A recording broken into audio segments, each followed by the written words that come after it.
Qyteti ishte një nga ato vende ku dimri dukej sikur nuk largohej kur plotësisht. Edhe në ditët kur dielli përpiqej të ngrohte asfaltin, ajri mbante ende një ftohtësi të lodhur, si një kujtim i vjetër që nuk donte të ikte. Dyqani i vogël i pastiqerisë ndodhej në një rrugicë anësore, larg qendrës luksoze, larg dritave të mëdha dhe vitrinave që shkëlqenin. Ishte një vend i thjesht, me xhama paksa të zverdhur nga koha dhe një tabelë të vjetër që dikur kishte qenë roz. Brenda, aroma e sheqerit të djegur dhe vaniljes përzihej me erën e kafes së lirë. Raftet nuk ishin kurrë plot.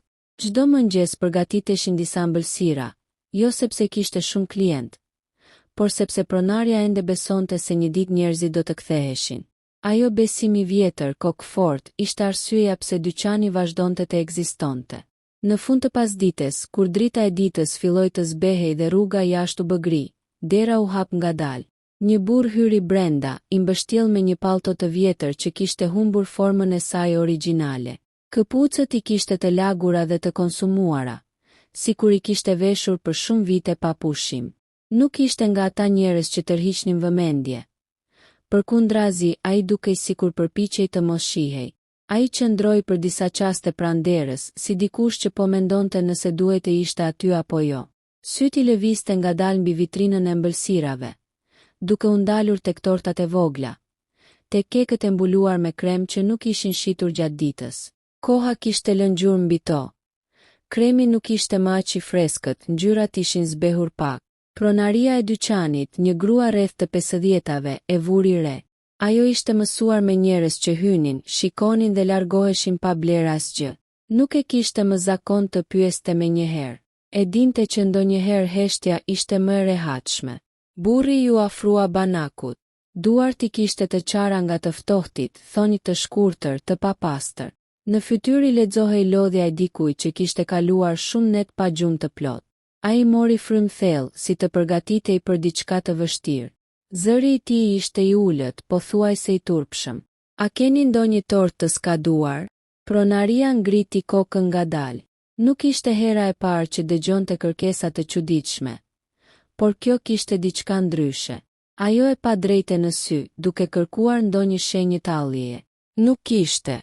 Vetëm seriozitet dhe një lloj dëshpërimi të qetë. Për vajzën time, shtoi ai pas një pauze. Sot ka ditëlindjen. Fjalët ranë rënd në ajër. Jo sepse ishin të zhurmshme, por sepse ishin shumë të thjeshta. Një ditëlindje, një vajzë, një tortë e skaduar. Gjëra që normalisht nuk duhej të përkisnin në të njëjtën fjali. Pronaria hodhi një vështrim nga raftet. Disa nga tortat nuk do të shiteshin më nesër. Ajo e dinte këtë. I dinte rregullat, afatet, datat, por ajo dinte edhe diçka tjetër. Ndonjëherë rregullat ishin thjesht letra pa shpirt. Para se të fliste, dera e dyqanit u hap sërish. Këtë herë zhurma ishte ndryshe. Hapat ishin të sigurt, të rënd. Një burr tjetër hyri brenda, i veshur me një pallto elegante, të përshtatur në mënyrë perfekte. Ora në kyçin e dorës i shkëlqente lehtë në dritat e zbehta të dyqanit. Ai mbante një aromë të shtrenjtë, që nuk kishte asnjë lidhje me vaniljen dhe sheqerin përreth. Ai nuk po nxitonte, dukej sikur kishte gjithë kohën e botës. Sytë e tij u ndalën fillimisht tek raftet, pastaj tek pronaria, dhe më në fund tek burri me pallton e vjetër. Ai nuk ndërhyri menjëherë, qëndroi pak më mbrapa, sikur po priste. Burri i varfër nuk e vuri re praninë e tij. Ishte shumë i përqendruar tek përgjigjja që po priste. Një përgjigje që në mendjen e tij ndoshta do të vendoste nëse vajza e tij do ta kujtonte apo jo atë ditëlindje. Pronaria mori frymë thellë. Ajo e ndjeu peshën e syve të burrit elegant mbi vete, edhe pse ai nuk po fliste. Një lloj tensioni i padukshëm u krijua në hapësirën e vogël të dyqanit. Ajo u përkul lehtë poshtë banakut dhe nxori një kuti kartoni të thjeshtë. Brenda ishte një tortë e vogël, me pak krem të plasaritur në anë. Nuk ishte perfekte, por ishte një tortë. Ndërsa po e vendoste mbi banak, burri elegant dëgjoi gjithçka. Çdo fjalë, çdo pauzë, çdo frymëmarrje të rëndë. Ai nuk e dinte ende pse kjo skem po e prekte kaq shumë. Nuk e dinte pse zemra i rrihte pak më fort se zakonisht, por diçka brenda tij ishte zgjuar. Diçka që prej vitesh kishte qenë e heshtur. dhe ai vendosi të mos largohej. Jo ende, qëndrimi i burrit elegant pranë derës nuk ishte më thjesht prani fizike. Ai u bë pjesë e ajrit të dyqanit, e heshtjes që u trash pas fjalëve të babait. Ishte nga ata njerëz që kishin mësuar të dëgjonin pa u vënë re, të vërenin pa ndërhyrë, sepse jeta i kishte mësuar se gjërat më të rëndësishme nuk thuhen kurrë me zë të lartë. Ai mbajti distancë, por vëmendja e tij ishte mprehtë, e përqendruar, sikur çdo detaj po i gdhentej diku thellë. Pronaria e dyqanit e shtyu kutinë e tortës pak më afër burrit me pallton e vjetër. Ajo nuk foli për datën, nuk foli për rregullat, nuk kërkoi shpjegime të tjera. Në sytë e saj kishte një lloj butësie të lodhur, një mirëkuptim që nuk vinte nga keqardhja, por nga përvoja. Ajo e dinte si ishte të numëroje monedat në xhep dhe të pyesje veten nëse ato mjaftonin për diçka që duke e vogël për botën, por ishte gjithçka për dikë tjetër. Burri e pa tortën sikur të ishte diçka e shenjtë. Nuk e preku menjëherë. Vetëm qëndroi aty, me shikimin e ngulur mbi kapakun e kutisë, sikur po përpiqej të binte veten se ishte reale. Në mendjen e tij, fytyra e vajzës së vogël u shfaq qartë. Ajo kishte sy të mëdhenj, të errët dhe një buzëqeshje që i shfaqej rrallë, por kur shfaqej i ndryshonte gjithë ditën. Nuk kishte shumë lodra, nuk kishte shumë rroba, por kishte një mënyrë të veçantë për t'u gëzuar për gjërat më të vogla. Ai nxori nga xhepi disa monedha dhe një kartë të vjetër, të përkulur nga përdorimi. Duart i dridheshin pak, jo nga të ftohtit këtë herë, por nga frika se mos edhe kjo nuk do të mjaftonte. I vendosi mbi banak me kujdes, sikur po vendoste diçka shumë më të çmuar se sa para. Pronaria i hodhi një vështrim të shpejtë dhe i shtyu parat përsëri drejt tij. Jo me forcë, por me vendosmëri të qetë. Ajo e dinte se ai do të protestonte nëse fliste, ndaj zgjodhi heshtjen. Një gjest i thjesht, por i mbushur me kuptim. Në atë moment, burri elegant u afrua një hap më pranë. Dyshemeja prej druri kërciti lehtë nën këpucët e tij të shtrenjta. Një tingull i vogël që megjithatë theu qetësinë. Babai u kthye instinktivisht. Për herë të parë, sytë e tij u përplasën me sytë e atij njeriu që deri atë çast kishte qenë vetëm një hije në sfond. Dallimi mes tyre ishte i dukshëm menjëherë. Njëri mbante shenja të viteve të vështira në fytyrë, rrudha të thella dhe një lodhje që nuk fshihej dot. Tjetri kishte një pamje të rregullt, të kontrolluar, si dikush që ishte mësuar të mbante gjithçka në menaxhim. Por për një çast të shkurtër, diçka i bëri të duken më të ngjashëm se sa do të priste kushdo. Një lloj shqetësimi i heshtur në sy. Milioneri, sepse ai ishte pikërisht kjo. Edhe pse asgjë në atë dyqan nuk e tregonte, e uli shikimin drejt kutisë së tortës. Ai e kuptoi menjëherë situatën pa pasur nevojë për shpjegime të mëtejshme. Nuk ishte hera e parë që shihte varfëri. Kishte investuar në lagje të tilla, kishte kaluar me makinë luksoze pranë njerëzve që jetonin në rrugë, por rrallëherë ishte ndalur. Rrallëherë kishte dëgjuar. Këtë herë ai kishte dëgjuar gjithçka. Babai mori kutinë me kujdes, sikur brenda saj të ishte diçka që mund të thyhej lehtë. Ai falenderoi pronaren me një tundje koke, sepse fjalët nuk i dilnin dot. Emocioni i ngjeshur në kraharor nuk i lejonte të fliste pa u dridhur zëri. Ai u kthye drejt derës, por para se të dilte ndaloi për një çast. Nuk ishte zakon për të kërkonte ndihmë, as të shpjegonte veten. Por diçka në atë shikim të fundit drejt tortës e bëri të ndalej. Sot ajo mbush 7, tha me zë të ulët, pa ju drejtuar askujt në veçanti. Nuk e ka pasur kur një tortë të vërtet. Fjalët ranë në dysheme si një peshë e padukshme. Milioneri ndjeu një shtrëngim në gjoks. 7 vjeç. Ai u përpoq të kujtonte ditëlindjen e tij të 7. Ju kujtuan dhurata të shumta, një tortë e madhe, njerëz që qeshnin. Kujtime që ai kishte konsideruar gjithmonë të zakonshme. Babai doli jashtë dhe dera u mbyll ngadalë pas tij. Për një moment, dyqani u kthye në heshtjen e zakonshme. Pronaria u kthye pas banakut, sikur gjithçka kishte mbaruar. Por për milionerin, diçka sapo kishte filluar. Ai qëndroi aty edhe disa sekonda, pastaj u kthye nga pronaria. Nuk e pyeti për çmimet, nuk e pyeti për orarin. Ai e pyeti për burrin. Ai vjen shpesh, pyeti, me një zë që përpiqej të tingëllonte neutral. Pronaria ngriti supet lehtë. Jo, ndoshta kalon rrallë. Këtu askush nuk vjen shpesh më. Milioneri tunte kokën ngadalë. Ai e kuptoi se kjo nuk ishte një histori e izoluar. Ishte vetëm një fragment i një realiteti shumë më të madh. Një realitet që ai e kishte parë gjithmonë nga larg. Kur doli nga dyqani, ajri i ftohtë i goditi fytyrën. Ai e pa burrin me pallton e vjetër duke ecur ngadalë në trotuar, me kutinë e tortës të mbajtur fort në duar, sikur po mbronte diçka të çmuar nga bota. Ai mund të ishte larguar, mund të ishte kthyer në makinën e tij, në jetën e tij të rregullt, të sigurt, por nuk e bëri.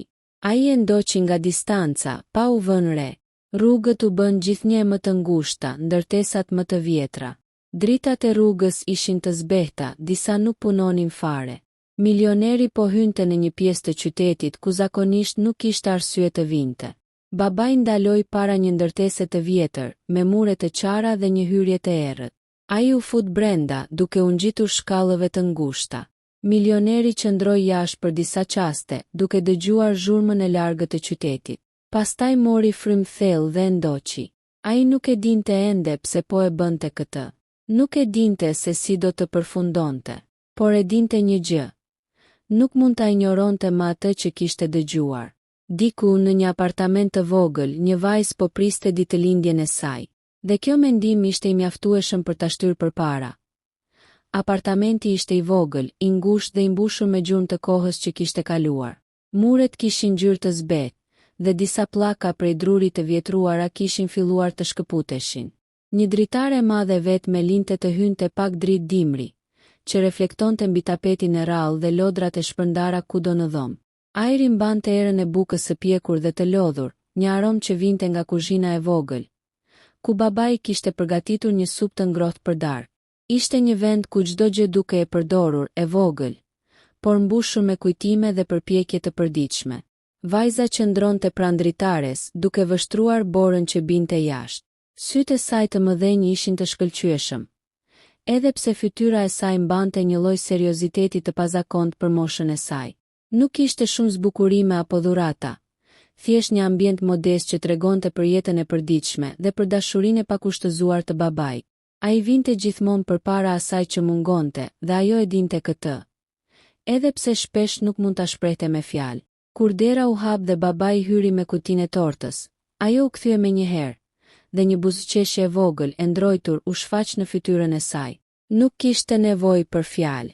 Ajo kuptoi se kjo tortë ishte më shumë se një ëmbëlsirë. Ishte një dhuratë që simbolizonte gjithë përpjekjen, gjithë dashurinë dhe gjithë shpresën e atij burri që kishte sakrifikuar gjithçka që kishte për ta bërë atë të lumtur. Ai e vendosi tortën mbi tryezën e kuzhinës, duke e hapur me kujdes kapakun, dhe aroma e kremit të ëmbël mbushi dhomën menjëherë. Vajza tunte kokën me një lëvizje të ngadaltë, duke shprehur një lloj gëzimi të thjeshtë, dhe prindërit e saj ndan një moment heshtje të bukur. Një heshtje që nuk ishte nevojë për fjalë, sepse çdo gjë që duhej të thoshte, ishte tashmë e kuptueshme në shikimet dhe buzëqeshjet e tyre. Në atë çast, dritarja u hap lehtë nga rrjedha e ajrit të ftohtë, dhe milioneri që kishte ndjekur babain hyri pa u vënë re. Ai qëndroi disa hapa larg, duke i shikuar nga larg. Nuk donte të ndërhynte. Nuk donte të ndryshonte asgjë në këtë moment të vogël dhe të shenjtë. Ai vetëm dëshironte ishte dëshmitar i gjestit, i thjeshtësisë dhe i dashurisë që përmbante ajo tortë e vogël. Sytë e tij u mbushën me emocione që nuk mund t'i përshkruante. Ai kujtoi vetveten kur ishte fëmijë dhe ditëlindjet e tij nuk ishin të mbushura me lodra apo festime të mëdha, por me dashuri dhe vëmendje të pakushtëzuar nga njerëzit që i donin. Tani, duke parë këtë vajzë të vogël, kuptoi se kishte gjëra që parat nuk mund t'i blinin. Babai i vajzës uli karrigen pranë saj dhe mori duart e saj në duart e tij. Gëzuar ditëlindjen e vogla ime, tha me zë të butë, por ai ishte duke dridhur brenda. Vajza e pa dhe e kuptoi. Ajo i dha një përqafim të ngrohtë, një përqafim që thoshte më shumë se sa fjalët mund të shprehnin. Në atë çast, milioneri e kuptoi diçka të rëndësishme. Ai nuk kishte ardhur për të dhënë diçka, por për të mësuar diçka. Ai kishte qenë gjithmonë i përqendruar në atë që mund të blinte, në atë që mund të fitonte. Por tani pa para, nuk kishte nevojë të fliste, nuk kishte nevojë të ndërhynte. Vetëm të shikonte dhe të mësonte nga ajo thjeshtësi dhe nga gjestet që kishin vlerë të pakufishme. Torta u nda në copa të vogla, dhe vajza filloi të hante me një shije të heshtur gëzimi, duke shijuar çdo kafshat si të ishte më e shijshme në botë. Babai i saj hante gjithashtu, por sytë e tij ishin më shumë të përqendruar tek buzëqeshja e vajzës se sa tek ushqimi. Milioneri qëndronte ende në sfond, duke parë këtë bashkëjetesë të vogël, të përqendruar por të fortë. Kur copa e fundit e tortës u zhduk, vajza ul pranë dritares, duke shikuar borën që binte. Babai i saj ul pranë dhe e mori përsëri në krah, duke e mbajtur fort, por me butësi. Milioneri u kthye dhe u largua, duke kuptuar se nuk kishte nevojë të tregonte se kush ishte. Ai kishte dëgjuar gjithçka që kishte nevojë, dhe kjo ishte më shumë se mjaft. Ai kuptoi se disa gjëra nuk mund të maten me para, dhe disa momente nuk mund të krijohen nga asnjë dhuratë e shtrenjtë. Ishin thjesht ato gjeste të vogla, të përditshme, që tregojnë dashuri të pakushtëzuar dhe përkujdesje që nuk vdes kurrë. Natën e asaj dite, qyteti u mbulua nga një heshtje të veçantë. Borë e lehtë vazhdonte të binte mbi çatitë e vjetra dhe rrugicat e ngushta, duke krijuar një peizazh që dukej i ndarë nga koha. Në apartamentin e vogël, babai dhe vajza e tij u ulën pranë radiatorit të vjetër, që gjente një mënyrë të ngadaltë për të ngrohur ajrin. Dritat ishin të zbehta dhe vetëm aroma e tortës së fundit ende mbushte dhomën, duke sjellë një ndjesi të hollë ngrohtësie që nuk vinte nga flaka apo nga druri. Vajza fliste për lojra që kishte parë në televizor, për një librin që kishte marrë dhuratë një javë më parë, për diçka të vogël që e kishte bërë të lumtur pa kuptuar pse. Babai e dëgjonte me vëmendje, duke e kapur çdo fjalë, duke përpiqur të mbante secilin detaj në mendje. Ishte e qartë se çdo moment ishte i çmuar, se çdo buzëqeshje ishte një copëz e vogël e lumturisë që mund të mos kthehej më. Në atë heshtje, dritarja e dhomës u hap lehtë dhe një fllad i ftohtë hyri, duke tundur perde të vjetra. Babai u ngrit shpejt për të mbyllur dritaren, por për një moment u ndal, si të kishte ndier një prezencë të largët. Në oborin poshtë, ndonjë dritë e lagësh shkëlqente për një çast të shkurtër. Një makinë që kalonte ose ndonjë figurë që ecte ngadalë. Nuk ishte e qartë, por diçka e brendshme i tha se kjo nuk ishte rastësi. Pas disa qastesh, dera e apartamentit u trokit lehtë. Babai shkoi të hapte dhe aty përballë tij qëndronte një burr i veshur me pallto të errët, që kishte lëvizur me elegancë dhe qetësi. Ai nuk foli menjëherë. Sytë e tij ishin të qetë, por mbushur me një vëmendje të papërshkrueshme. Babai e njohu menjëherë, pa nevojë për shpjegime. Ishte po ai burr që kishte ndjekur çdo hap të tij gjatë ditës. Natën e mirë, tha burri me zë të ulët, pothuajse duke kërkuar miratim. Dua vetëm të shoh se si është vajza juaj sot. Babai mbeti i heshtur. Nuk ishte për të refuzuar, as për të pyetur. Nuk kishte kuptim. Ai vetëm e bëri rrugë që burri të hyj. Vajza që ishte ulur pranë radiatorit, ngriti kokën dhe e pa me sy të hapur. Nuk kishte frikë. Kishte diçka në prezencën e tij që e bënte të ndihej e sigurt, ndryshe nga shumë të rritur që kishte takuar më parë.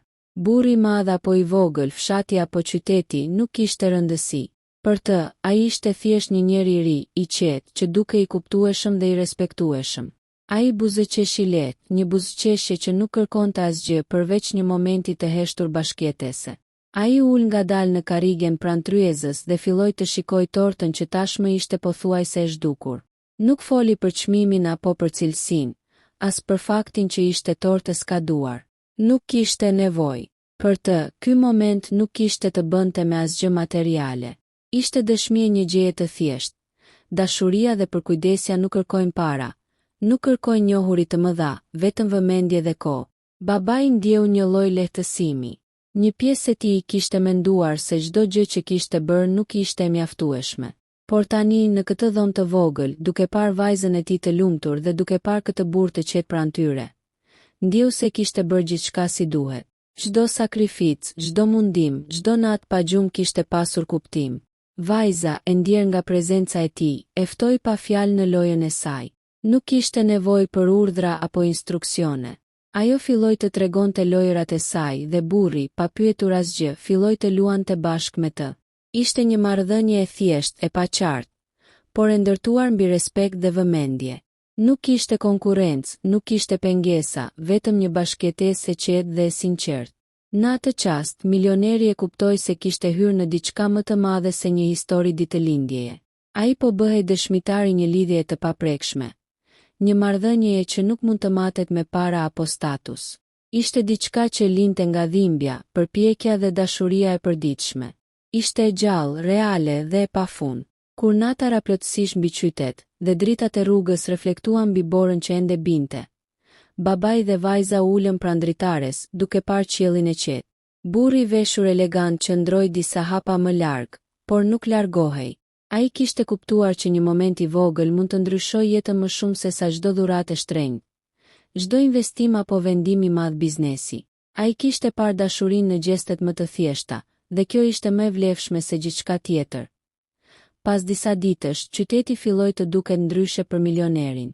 Nuk ishte ndryshimi në rrugë apo ndërtesa, as në borën që vazhdonte të binte, por në mënyrën si ai e perceptonte çdo gjë. Çdo dritë e rrugës, çdo fytyrë që kalonte pranë makinës së tij luksoze, kishte një histori të fshehur, një vuajtje ose një gëzim që nuk shihej menjëherë. Ai kishte parë një fragment të vogël të kësaj bote në atë apartament të vogël, dhe nuk mund ta harronte. Ai vendosi të kthehej. Nuk ishte më thjesht kuriozitet.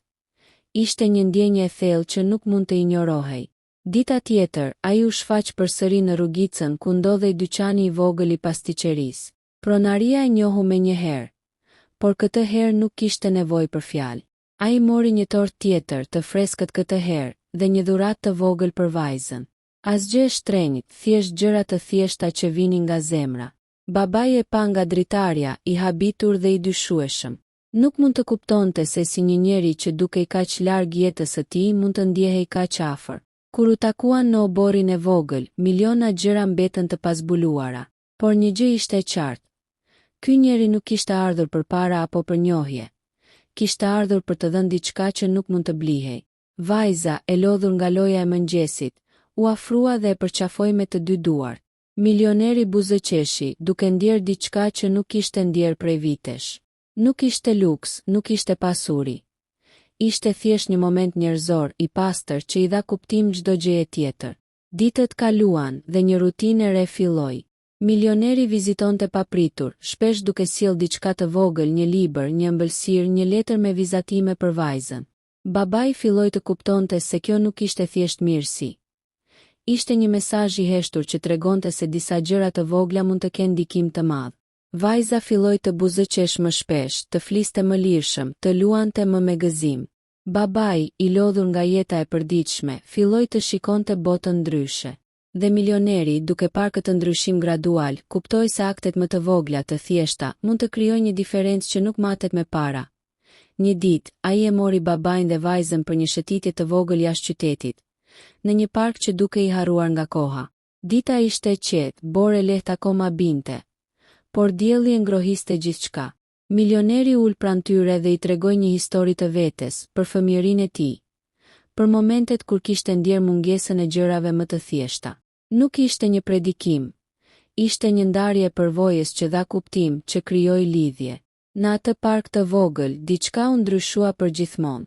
Nuk ishte vetëm torta, as vizitat e vogla. Ishte ajo ndjesje përbashkët e papërshkruar me fjalë.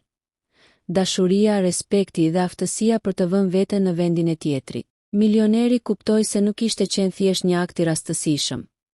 Ishte një mësim i jetës, një kujtesë se të mësojmë të shohim të vegjëlit, të rëndësishmit dhe të harruarit mund të ndryshojë gjithçka.